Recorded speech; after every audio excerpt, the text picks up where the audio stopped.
Thank you for the introduction, and thank you for giving me the opportunity to present here. I'm really excited to present about my recent work on the structural basis of lipid head group entry to the candidate pathway by FLVCR1. So just to set the stage, there are various types of phospholipids that make up membranes in cells. And among these phospholipids, phosphatidylcholine and phosphatidylethanolamine are the most common phospholipids in mammals. These two phospholipids that are essential for cellular proliferations are synthesized de novo in cells by the candidate pathway, starting from choline and ethanolamine. Because choline and ethanolamine are both positively charged, they both need a transporter to get transported from an extracellular space to the cytosol.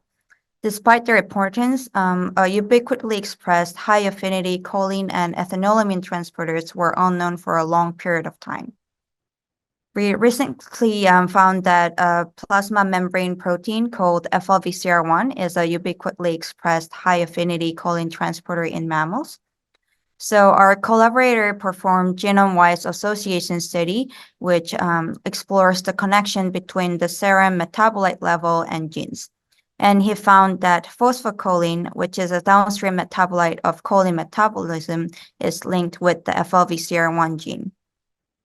And when he performed cellular-based uptake assay, where he incubated cells with radioactive choline, he found that the choline transferred activity is severely diminished in the FLVCR1 knockout cell, which was rescued by re-expressing the FLVCR1 cDNA in the knockout cell.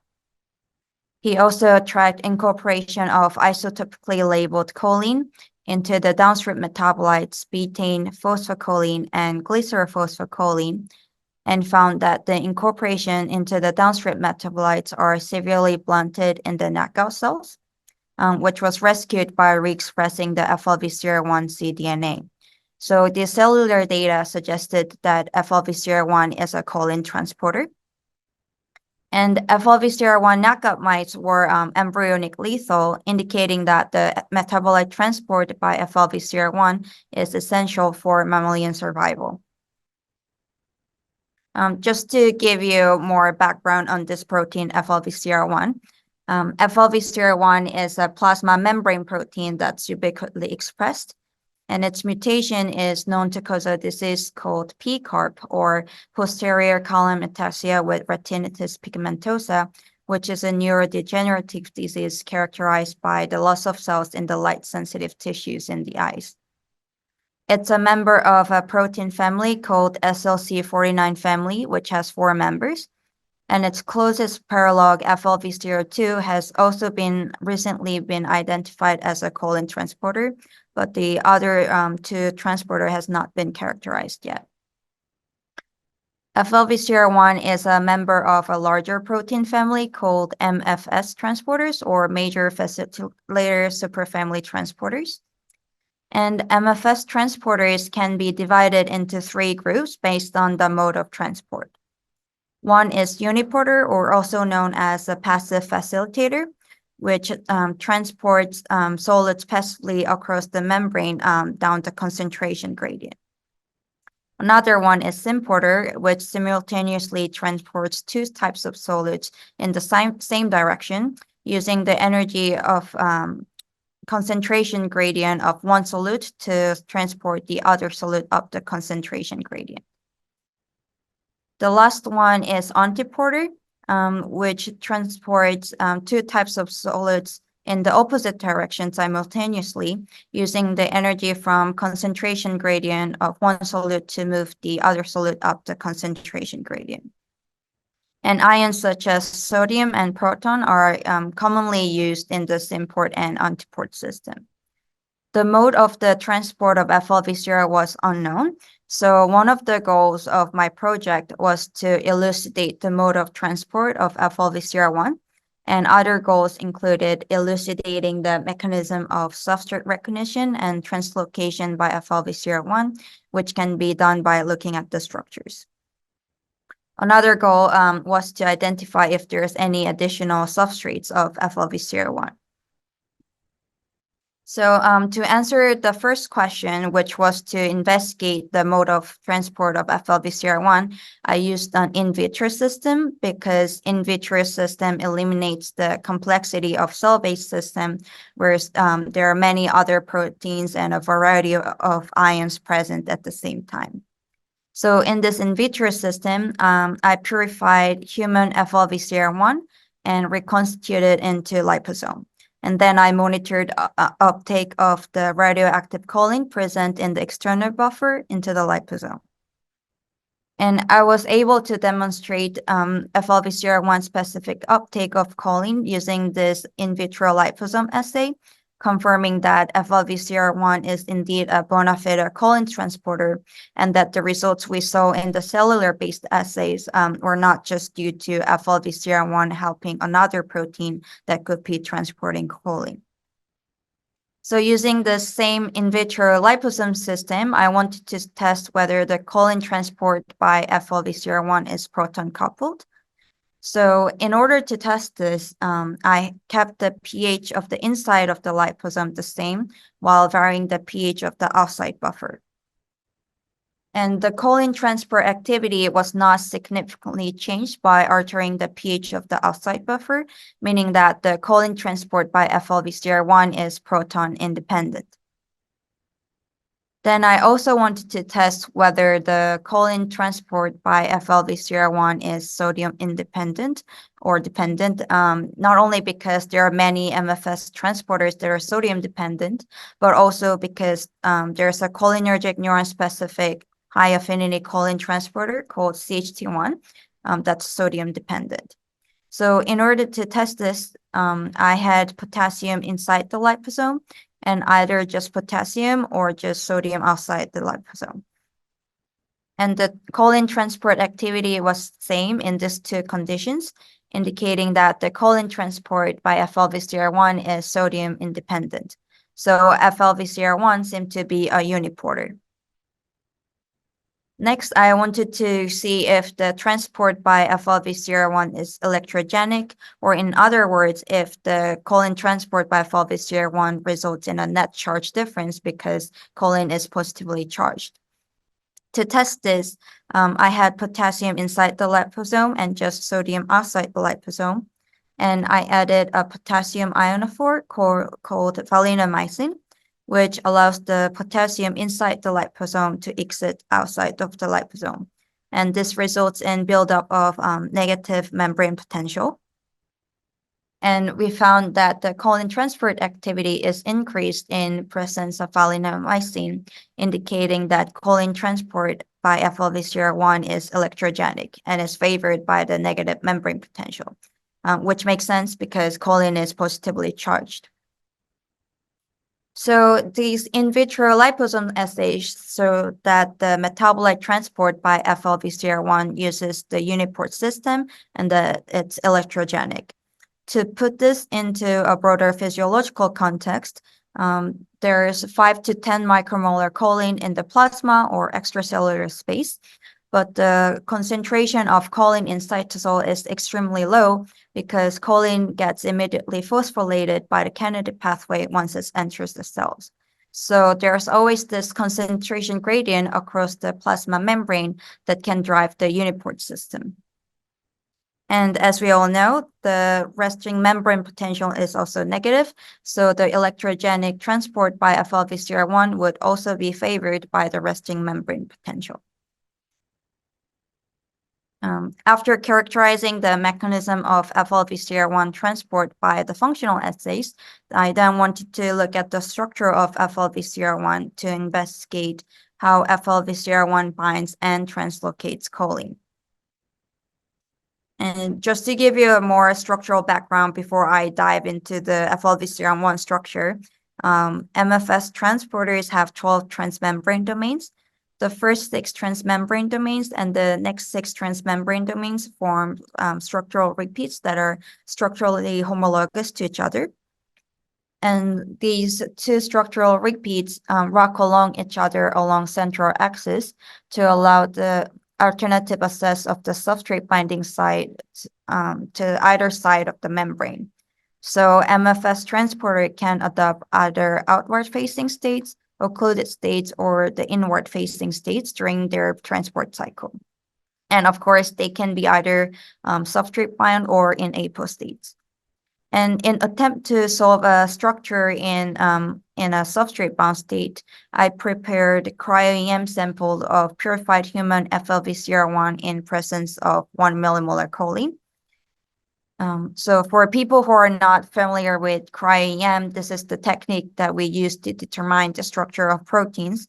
So here I purified the human FLVCR1 in presence of choline, and then vitrified on cryo-EM grids. And then I imaged them using cryo-EM and took the 2D averages of the individual protein particles to generate a 3D reconstruction. Then I did further data analysis to eliminate the protein particles in poor quality, which resulted in a higher resolution final reconstruction or final cryo-EM map that allowed us to build the protein model. And when I looked into the cryo-EM map, there was this non-protein density inside the central cavity, which fitted choline very well. So this was a choline-bound structure. And the extracellular space of the substrate binding site was sealed, while the cytosol site was accessible. So this was a substrate-bound inward-facing state. So using this choline-bound inward-facing state, we could investigate how if FLVCR1 interacts with choline. And we found that there are 3 aromatic residues that are forming pi cation interaction with the amine group of choline. And there were also these 2 glutamine residues that are interacting with the hydroxyl group of choline. And these combinations of polar interactions and pi cation interactions are also seen in other prokaryotic choline transporters that are evolutionarily distinct from FLVCR1. So you can see in these examples that choline is also surrounded by these aromatic cages, and there are also some polar residues that are interacting with the hydroxyl group of choline. So there seems to be a convergent evolution of choline transporters. So then I wanted to look at what specific role each of the substrate binding site residues play in the choline transport. So I investigated the effect of mutating the substrate binding site residues to alanine on the choline transport activity. So in this assay, I knocked out FLVCR1 in cells and either reintroduced the control vector or the wild-type FLVCR1 cDNA or the mutant FLVCR1 cDNA. And we found that mutating the aromatic residues in general significantly reduces the choline transport activity, which means that the pi cation interaction in general is important for the choline transport. And mutating this tryptophan residue especially reduced the choline transport level down to the level of the knockout cells, indicating that this tryptophan residue is essential for the choline transport. Mutating the polar residues, on the other hand, had lesser effect. So after looking at a substrate-bound structure, we also wanted to look at a apo structure to understand the substrate release mechanism of FLVCR1. So this time I prepared cryo-EM sample in absence of any exogenous substrates. And from this cryo-EM samples, I was able to resolve 2 structures, both in inward-facing states again. And when I compared these 2 structures, I found some subtle differences in the global fold. So you can see that there's a kink in one of the transmembrane domain here, which results in the 3 angstrom displacement at the cytosolic end. This is a quick morph transition from one structure to another. And you can see that the central cavity is slightly enlarged in the second structure, and the most prominent changes can be seen in this transmembrane helix. Then I looked at the central cavity in the two structures, and I found non-protein densities in both structures, meaning that two structures were not actually in apostates. And non-protein density in the first structure actually matched the size and shape of choline, suggesting that an endogenous choline molecule was co-purified with FLVCR1. The non-protein density in the second structure, however, did not match the shape or size of choline, suggesting that another endogenous ligand was co-purified with FLVCR1. So to identify any additional ligand or substrate of FLVCR1, we looked at cancer dependency map or DepMap database to explore genes that are associated with FLVCR1. And consistent with FLVCR1 playing a critical role of importing choline into the choline branch of the candidate pathway, the enzymes in the choline branch of the candidate pathway were associated with FLVCR1. To our surprise, the enzymes in the ethanolamine branch of the candidate pathway were also associated with FLVCR1, and the highest ranked gene was actually the ethanolamine kinase in the ethanolamine branch. This led us to form the hypothesis that the FLVCR1 may also be an ethanolamine transporter. And when we knocked out FLVCR1 in cells, we found that the ethanolamine transport level is almost completely abolished, but is rescued by re-expressing the FLVCR1 cDNA in the knockout cells. So FLVCR1 is also an ethanolamine transporter. To investigate the physiological relevance of the metabolite transport by FLVCR1, I used a cellular-based uptake assay to calculate the affinities of FLVCR1 for both choline and ethanolamine. So here I incubated cells with different concentrations of radioactive choline or radioactive ethanolamine and calculated the Km values. And the Km value for choline was 8 micromolar, while the Km value of ethanolamine was 2.76 micromolar. And these two Km values are both very similar to the plasma concentrations of both metabolites, which means that FLVCR1 can serve as a high affinity choline and ethanolamine transporter. So after confirming that FLVCR1 is a physiologically relevant high affinity ethanolamine transporter, I then wanted to look at an ethanolamine bound structure. So this time I prepared cryo-EM sample in presence of 1 millimolar ethanolamine. And I resolved another structure in inward facing state.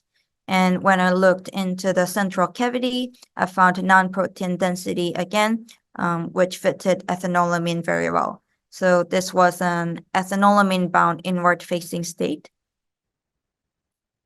And when I compared the choline bound state with the ethanolamine bound state, I actually found no difference in the global fold. But how the substrate binding site interacts with ethanolamine was slightly different from choline. So ethanolamine is still surrounded by the 3 aromatic residues that are forming pi cation interaction with the amine group of ethanolamine. But the key difference is that the glutamine 2,14 residue here is interacting with both the amine group and the hydroxyl group of ethanolamine, whereas it's only interacting with the hydroxyl group of choline.